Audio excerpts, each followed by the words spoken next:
Tereng.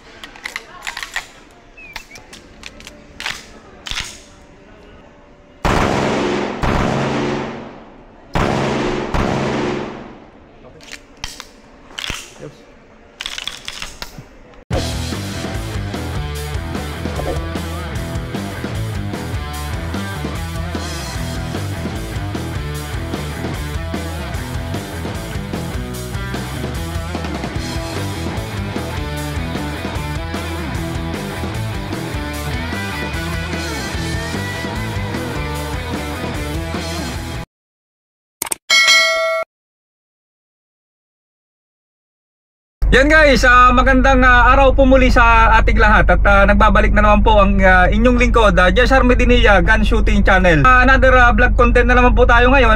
Titingnan natin yung optic na nakamount sa slide at yung optic na nakamount dun sa frame. Tingnan natin yung comparison nilang dalawa. Kung sino ba yung mas para sa atin, pag nakapa natin, sino ba yung mas precise gamitin? Yung optic ba na nakamount dun sa slide ng ating barrel or yung optic na nakamount dun sa frame ng ating barrel. Ayan, so may mga ginawa kaming video dito sa Mount Samat Firing Range together with ating bronze medalist Junior Open Division na si Luigi Di Guzman.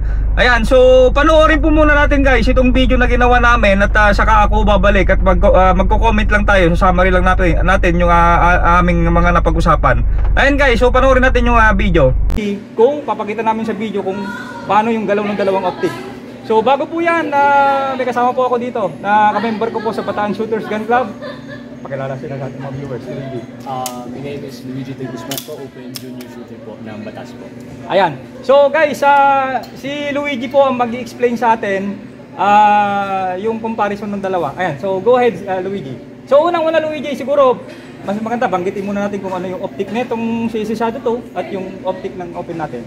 So dito po sa Shadow 2 po, nakakabit po is 3G-Con SRO. Napakaganda po. So ito na po yung one of the best na pwede ikabit sa Shadow 2 kasi napakatibay nito. May video sa YouTube if gusto nyo i-search na kinakaladkad talaga sa lupa yan. Tapos pinagkaganon-ganon tapos hindi nasisira. Ngayon naman sa Open, nakakabit sa ay Alpha 3 optics. Makikita nyo. Hindi siya ganun ka-mainstream kasi sponsor ko siya. Pero for me, hindi po siya sobrang mahal, hindi tulad ng SRO at kaya naman po afford. So okay po ito, matibay, nakikita ito. For me, a good choice naman po. So Luigi, proceed na tayo siguro sa comparison ng kasi ito yung main content natin. Kasi nalilito, matutulungan din natin yung mga shooter na ano ba talaga? Gagamit ka ng optic, ano ba ipipiliin mo sa production gun? Kasi alam naman natin ito guys, yung production, yung optic niya ay nakamount sa slide at yung open gun ay nakamount sa frame. Pero mamaya tatanungin natin, tatawag tayo ng range officer, tatanungin natin kung yung production division, since ito ay nakamount dun sa slide niya, pwede bang i-mount dun sa frame? Mamaya ko-confirm natin sa range officer natin. But for the meantime, ayan, Luigi, go ahead, yung explanation ng dalawa. So yun, unang-una po, makikita po natin sa Open po, nakakabit po yung optic sa frame. Ito po may parang scope mount po siya, hindi po siya rekta sa frame. Ito po, makikita na po, nakalutang po siya ng konti. So hindi po siya, pag gumagalaw po yung barrel, hindi po gumagalaw. Makikita niyo po, hindi po gumagalaw. So kada cycle, boom, boom, hindi po gumagalaw yung dot. So sa production naman po, so ibig sabihin Luigi, yan, as additional information, yung mata ng shooter, hindi magalaw. Palagay mo? Opo, hindi po magalaw. Basta kasi pag nag-recoil, halos nandun na po. Nandun na. Basta hindi po gagalaw po yung ulo ng shooter, hindi po gagalaw yung dot. Okay. So sa production naman po, ayan, sa production, makikita po natin yung optic po is umurong siya. So kapag nagsa-cycle yan, sige lang, go ahead. pag nagsa-cycle yan, sumasama yung dot. Yun, no? So pag tumalbog yan, bam! Gaganon siya. So kasi yung optic is nakakabit sa mismong slide kung makikita nyo dito. So ang mangyayari dun if yung shooter hindi naman masyado malakas yung grip, minsan may time naman din na mawawala sa mata mo or mawawala ka sa side picture. So pag recoil, boom, minsan pagbalik, minsan pag balik niya ganun, boom, nawawala. nawawala. Kasi nga, lalo na pag bago-baguhan pa, minsan, nawawala after the shot. So, ayun ang main difference sa optic ng dalawa. So, makikita natin, ito nakakabit sa slide, ito nakakabit sa scope mount, sa frame. Kasi Luigi, 'di ba, pagka tinutok natin, mamaya i-actual natin, guys. Maglalagay kami ni Luigi dun sa likod ng optic.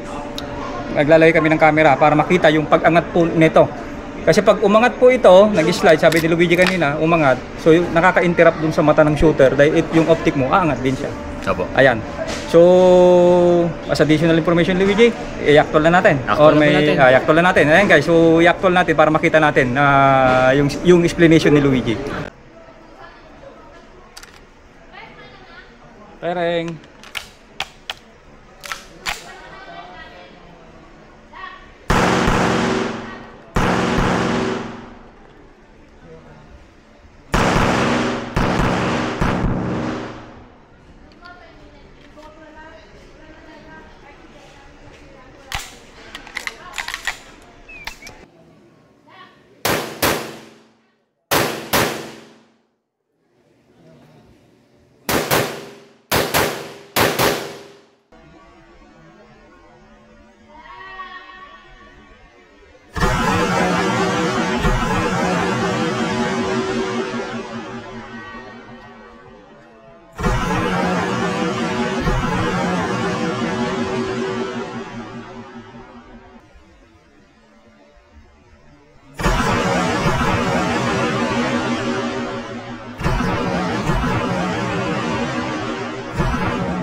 Ayan guys, nandito tayo sa grupo ng mga range officer. Katatapos lang yung laro dito sa Bataan Shooters Gun Club. Ayan, nandito lahat yung mga magigiting nating range officer. Sir, Kalbo to eh. si Sir Bambi. Magandang hapon po sa inyo lahat. Oo, si Mang Boy. Ayan guys, kasama natin si Sir Bambi Toledo, ang naging range master namin dito sa katatapos lang na palaro dito sa, anong title ng laro natin, sir? Bataan Proficiency Invitational Shoot. Ayan, tanungin natin regarding do sa vlog natin kanina kung yung difference ng yung optic mounted frame saka yung optic mounted slide. Kung yung production production optic ba ay pwedeng i-mount yung optic dun sa frame. I-confirm natin sa kanya. Pwede ba yun, sir? Ganito po yan pagka production optics, inilalagay mo yung optics dun mismo sa slide niya. Ngayon, pag nilagay mo siya ng frame, hindi na siya optics, magiging open siya kasi naka-steady yung kanyang optics, hindi gumagalaw. Unlike doon sa production optics, kasamang gumagalaw yung optics. Okay. Okay, ayan po. At napanood na po natin yung video. So, i-summary lang po natin yung aming napag-usapan in relation dun sa accuracy at yung division ng mga baril na to. So, confirm nga na ginonfirm ng ating range officer, si Sir Bambi Toledo, na itong optic, so para ngayon, So itong optic na nakamount doon sa slide, pag sa PPSA, ito po ay production optic. At sa fishmook naman, ito ay carry optic. Hindi pwedeng yung isa naman, yung optic na nakamount doon sa frame, ito po ay open division sa PPSA at unlimited naman sa fishmook. So binerify natin kung yung kasi na-find out nga natin na mas maganda gamitin yung optic. So para depende sa mga shooter yon, pero makikita naman natin na yung nakamount doon, yung optic na nakamount doon sa frame ng ating barrel, hindi siya gumagalaw pag nag-recoil yung barrel. Unlike doon sa optic na nakamount doon sa slide ay pagka tumango at nag-recoil yung barrel, sumasama yung optic sa paggalaw. Ayan, so binerify natin yung production optic ba na yung optic na nakamount doon sa slide ay pwede rin bang i-mount doon sa frame ng ating production optic. So hindi nga daw pwede. So confirm na hindi daw pwedeng ganon. Unless kung ikaw ay ginawa mo yon, lalabas ka po, pupunta ka po instead na production optic, pupunta ka po sa open division. So wherein dihado ka po sa mga kalaban mo dun sa open division kasi yung barrel may compensator, mahaba yung magazine. Now pupuntahan naman natin yung mas maganda tumama dun sa ating target port at mas mabilis na transition dun sa bakal. So nakita nyo naman siguro guys dun sa explanation natin sa video, yung optic na nakamount dun sa frame, pagka nag-recoil yung barrel, so hindi siya maangat, hindi siya gumagalaw. So para sa akin, for me, mas maganda po itama sa double tap yun, kasi pagka nag-double tap ka, pagbalik na ng transition, nandun na yung optic mo dahil hindi masyadong sumama dun sa galaw ng recoil. So mas mabilis yung double tap at mas maganda itama sa double tap. Ganoon din sa bakal, yung transition, yung pag sinabi nating transition sa bakal, may tatlong bakal ka, 1, 2, 3, yung pagputok mo ng unang plate, transition mo sa pangalawa, transition mo sa pangatlo. So I think mas mabilis din yon, kasi pagka pumutok yung unang target mo dun sa unang plate, dahil ito ay hindi gaano gumalaw yung optic mo, pag transition mo gano'n, naka-ready na agad yung optic mo papunta dun sa second target. Hindi katulad nung yung optic na naka-mount dun sa slide, let's say dun sa target board, so pagputok ng unang shots mo, aangat yung recoil ng barrel, aangat yung slide ng barrel, then magre-recoil siya. So sasama ngayon yung optic pag angat. So aantay mo ngayon bumalik yung barrel mo dun sa original position pagbaba ng kanyang recoil, para ulit maasinta mo yung optic mo dun sa second shots. So medyo may delay na yon, delay na agad yon. So ganun din sa bakal, pag transition mo, boom, pag transition mo, aantay mo ulit bumaba yung recoil mo bago mo ulit maasinta yung pangalawang bakal. Yun lang po yung aking komento. So in short, para sa akin, much better gamitin yung optic na nakamount dun sa frame kaysa yung optic na nakamount dun sa slide. Kaya lang po, sa shooting competition, hindi pwedeng maglaban yung dalawa. Kasi yung isa production optic at yung isa open division. Or else kung ikaw lang na gusto mong mag-experiment, ayun nga, yung pero wala pa akong nakagawang ganun ho guys, na sa shooting competition na yung production optic nila, na yung optic na nakamount dun sa slide ay minount po nila dun sa frame at ang bagsak po nila ay open division. Hindi po ganun. So karamihan po ng open division gun ay yung mahaba yung compensator, mahaba yung magazine, may retractor, mayroon siyang thumb rest, at yung optic niya ay nakamount dun sa frame, hindi po dun sa slide. Ayan, so hanggang doon lang po guys, at sana po na nakatulong po itong vlog natin ulit ito, at salamat po ulit dun sa ating bronze medalist na junior open division na si Luigi De Guzman, sa featuring dun sa kanyang barrel at siya mismo. Ayan, sa susunod na vlog po ulit guys. Maraming salamat.